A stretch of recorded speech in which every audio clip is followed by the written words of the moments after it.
À présent, les dernières nouvelles du front, les forces combattantes ont agi aujourd'hui à Oursi dans le Sahel du Burkina. Des groupes importants de terroristes ont été frappés avec succès malgré la fuite de certains d'entre eux. Bienvenue Tansa.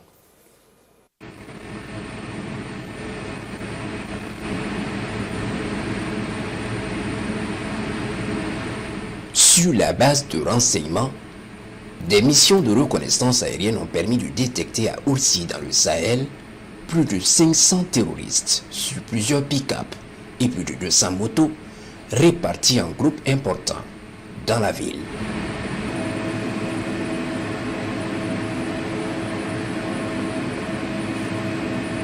Après observation, les vecteurs aériens des forces armées nationales vont détecter une rencontre où plus d'une centaine sont regroupés sous des arbres.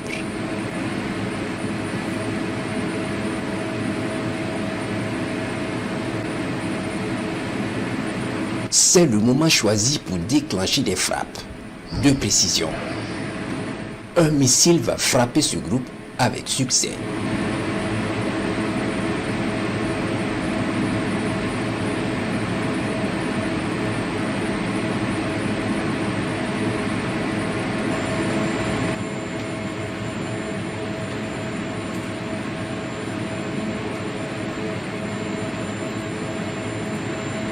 Les rescapés et les autres groupes se réfugient immédiatement sous les arbres pour se soustraire des vues aériennes.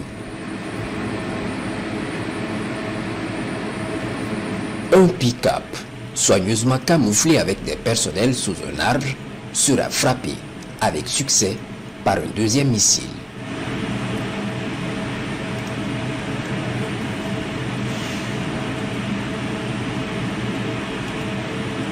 Les autres groupes prennent la fuite par le nord-est, direction Gunturu-Nienye.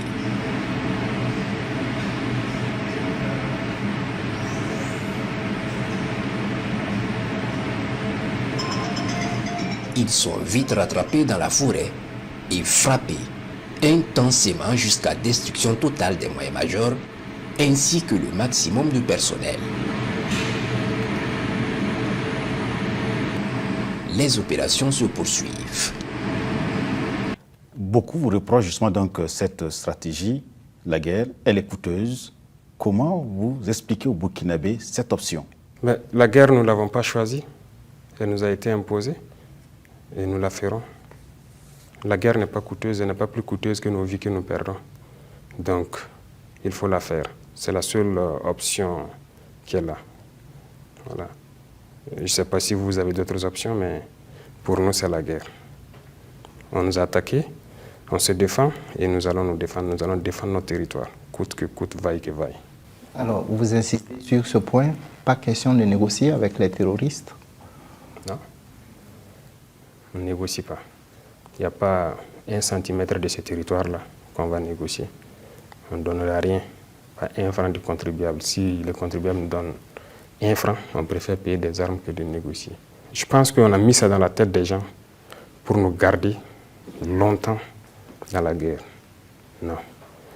Et ça me permet de rebondir à quelque chose qu'on est obligé de dire, qu'on n'a pas peut-être l'intention. Je pense qu'en 2020, il y a eu des négociations pour tenir les élections.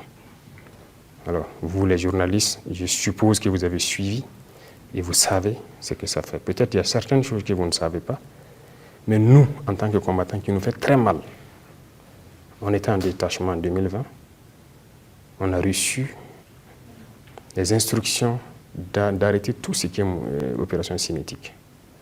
Ça veut dire qu'on ne sort plus de nos bases, on reste statique.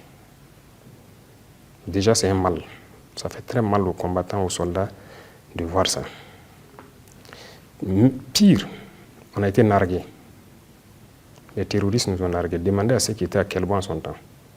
Ils ont appelé des villageois à les montrer l'argent dans des valises, de venir dire aux militaires que voilà, le gouvernement ne peut pas les combattre. Ils négocient avec eux, ils ont même donné l'argent. Voilà ça, ils sont venus nous dire. Donc de venir dire aux militaires et aux VDP de déposer les armes. Les gens sont vivants, vous pouvez vous renseigner. Et ceux qui forçaient sortir en son temps, il y a des militaires qui ont été punis. Ceux qui étaient à Bourzanga, ils sont témoins. Les VDP ont été attaqués, ils ont eu 3 tombés. Le détachement est sorti pour aller les aider à ramener, ils ont été attaqués. Ils n'ont pas été appuyés et pire, on a dit qui les a dit de sortir. Plusieurs personnes ont connu cette situation. Ça a fait tomber la combativité. Donc les militaires étaient découragés.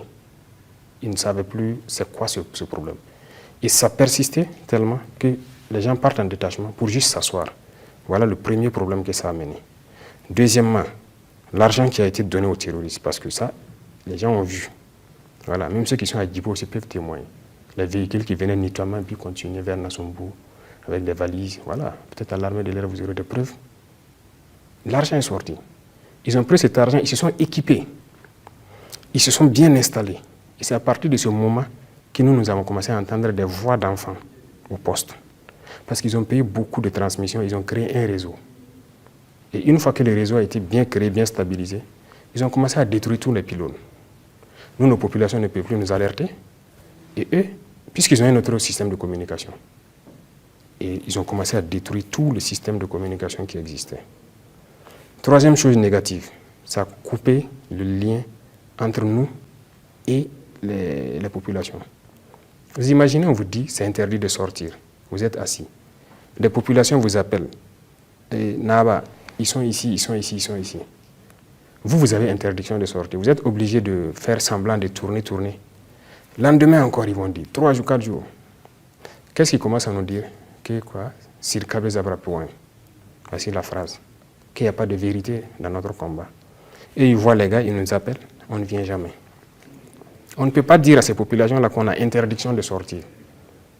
Mais on est là, chacun est là dans son détachement. Et finalement, les gens voyaient, ils ne nous disent plus. Parce qu'ils se disent qu'on les dit, ils ne viennent pas. Pourquoi ils vont nous dire? Il y a eu beaucoup d'effets. Voilà ce que négocier donne. C'est juste déplacer le problème. Il n'est pas question de négocier. On va combattre. Voilà. Il n'y a pas de temps mort pour quelqu'un. Assumer de telles notions, il s'agit d'analyser et d'observer ce qui se passe. D'abord, nous sommes en guerre et la guerre est arrivée à une étape assez importante. Et il y a des choses, c'est normal que les gens se posent des questions. Quand on prend le côté équipement, ils sont nombreux ces pays-là qui ont refusé de nous vendre l'équipement. Refusé catégoriquement. D'autres nous ont dit qu'ils ne vendent pas ce qui est létal. Ça veut dire les armes, ils ne vendent pas. Donc peut-être que c'est avec les cailloux qu'on va combattre l'ennemi, je ne sais pas. Et même ça, même ce qui n'est pas létal, en termes de blindés et autres, ils sont nombreux ces pays qui refusent de nous vendre. On s'est tourné vers d'autres pays pour acheter. Mais ils sont encore nombreux ces pays qui viennent s'offusquer pour qu'on ne parte pas payer avec ces États. Bon, ce genre de comportement, qu'est-ce que vous voulez? C'est compliqué. On vous accuse de ne pas observer, bien sûr, donc, des procédures sur les droits de l'homme. Les droits de l'homme. Je ne savais pas que j'étais accusé de ne pas observer des procédures. Je suis en train de l'apprendre. Sinon, si on ne respectait pas les droits de l'homme, il y a quand même plusieurs personnes qu'on avait déjà arrêtées, hein, beaucoup de personnalités, si on peut le dire ainsi. C'est parce qu'on laisse la justice faire son travail vraiment que voilà. Mais je vous ai dit, si certains débordent trop et que ça peut jouer sur la patrie, comme ce qui est en train d'arriver actuellement, nous allons nous excuser et en vertu donc d'autres textes tels que la mobilisation générale, nous allons permettre à d'autres d'aller défendre la patrie au lieu de trucs. Sinon, nous sommes de grands défenseurs des droits de l'homme. Les droits de l'homme, ça commence par quoi? Le droit à la vie. Nous sommes des soldats et tous ceux qui se battent, leur mission première, c'est quoi? C'est de protéger la vie. Si on nous dit qu'on ne respecte pas les droits de l'homme, ça c'est un peu malhonnête.